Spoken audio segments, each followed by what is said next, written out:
रउआ सबनी के हमार प्रणाम। चली आज हम लाइल बनी कद्दू। सर्दी के दिन में कद्दू के पकौड़ा ना खनी त का खनी। देखी तो एकदम मुलायम हम कद्दू ले आइल बनी। जितना दूर पतला बा उतना दूर हम काट के पकौड़ा बनाएम। तो देखी एक पतला कद्दू के पकौड़ा खाइनु। पतला पतला कद्दू हमनी के कहली जा मतलब लौकी कहल जाला। ज़्यादातर लोग लौकी कहेला, हमनी के कद्दू कहली जा, कोहड़ा के कोहड़ा कहली जा। तो हम एकरा के उतना ही काटम जितना हमरा पकौड़ा बनाए के बा। तो चलिए एकरा के काट ले बानी। अब हम ले हम बेसन, जिसे बेसन होखेला नु कि बेसन के पहले रउआ घोल दे हम तो फूल जाला। तो जैसे पकौड़ा बनाएम नु तो अजीब तरीका के फूलल फूलल रही चारों तरफ से। ऐसे कभी भी पकौड़ा काटे से पहले बेसन के रउआ घोली। तो में हम सब मसाला डाल देतनी। जीरा पाउडर, धनिया पाउडर, गोलकी पाउडर और गरम मसाला पाउडर। थोड़ा सा हम ले हम चाट मसाला और थोड़ा सा ले हम जैसे हो गया ना सब्जी मसाला डाल के सबके अच्छा से एगो पेस्ट तैयार कर ले हम। ऐसे का हो कि पेस्ट के रउआ अच्छा से घोल ले हम पहले पूरा फेंट के, तो पकौड़ा उठल होला। लहसुन पेस्ट 1 से 1.5 चम्मच डाल दे हम।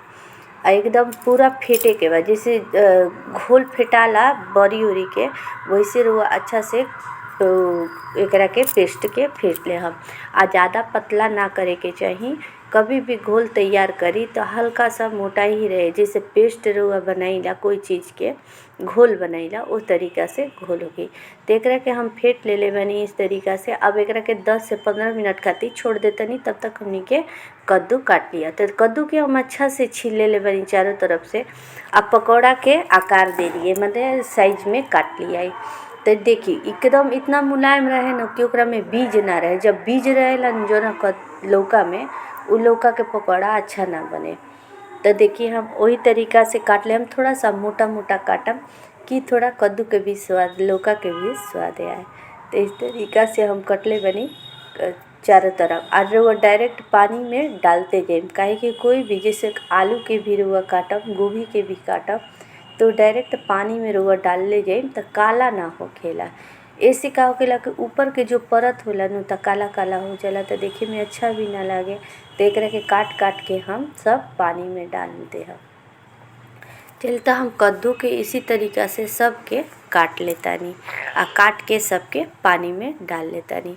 तो जो हमार एकदम पतला बा ओकरा के गोल गोल काट लेनी, और जो थोड़ा सा मोटा रहे तो हम ओकरा के पीस से बीच से काट देले बानी। चली तो ये हमार पकौड़ा खातिर रेडी हो गई। अब हम चलतनी एकरा के बनावे। 10 से 15 मिनट हो गई। एक कढ़ाई बिठा दिल में तेल के मीडियम गरम करे के बा। पूरा हाई भी गरम नहीं के करे के और पूरा लो भी नहीं के गरम करे के। आ बनावे से पहले बेसन में नमक जरूर डाल दे हम। पहले फेटत खाली ना डालम, बनावे के पहले डालम, काहे कि बेसन फूलेला ना। जब नमक डाल देम तो बेसन अच्छा से फूली ना। तो यही चलते हम बनाए के समय नमक डालले बनी। अब तेल उतना हमार गरम हो गई बा।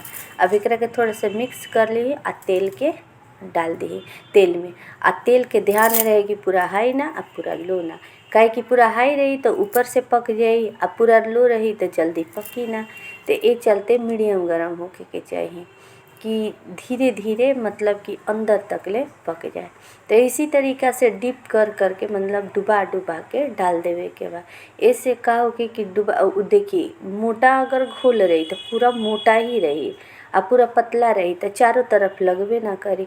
ते चलते बेसन के घोल बनाए के ध्यान देवे के पड़ेला कि कैसा बेसन रही कि हमार पकौड़ा में चारों तरफ चिपक रही।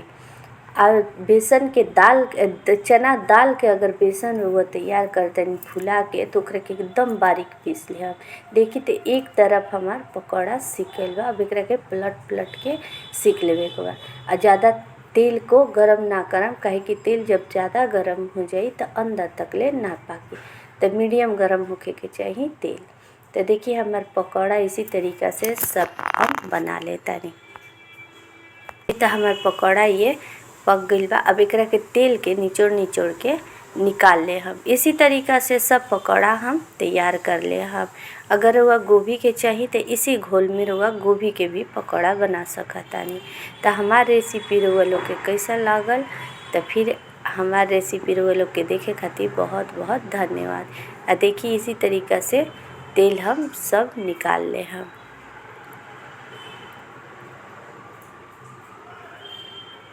चलिए तो हमार पकौड़ा ये रेडी हो गए। अब एकरा के रुआ तोड़ के दिखाओ तनी कि हमार पकौड़ा कैसन बनल बा। देखी तो चारों तरफ से हमार बेसन फैल गइल बा। देखी, कमेंट बॉक्स में कमेंट जरूर करम कि हमारी पकौड़ा कैसा। चलिए तो सब पकौड़ा बनके हमार रेडी हो गई। फिर से आई एक नया रेसिपी के साथ और एक बहुत मज़ेदार रेसिपी के साथ।